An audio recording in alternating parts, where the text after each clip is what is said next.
Hi guys, magluto dito karon og lato para sa panay hapon. So mo ni siya ang akong prepare nga ingredients like bombay, pipino, tomato ug luya. So mo na siya gipang slice na nako daan. Ako pwede siya butangan og tuba nga suka. Dili pa kay siya aslom, mura pa siya og bahal o bahal daw ang tawag ana. Then tangan ako og lemon gamay. Lemon, then ato po din siyang asinan. Aron po na iparat ba? Parat sa kinabuhi. Alright. Butangan rin nato og vitchin or MSG. So, kura-kura ra day nato na day no. Aron lami atong kumot-kumot. Ba kumot-kumot gamay. Bitaw oy. Tangan natog suka nga dato puti.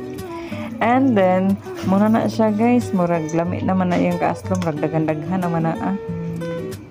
O, diba? Oh, diba? Aslom na siya. Kura-kura gamay. So, muna rin sa ato na butang ang atong lato. So, gikan pa din ni somewhere in Tagaluan. Mas fresh pa dito, day. Fresh pa sa imong nawong. So, muna siya, oh. Lami kay siya.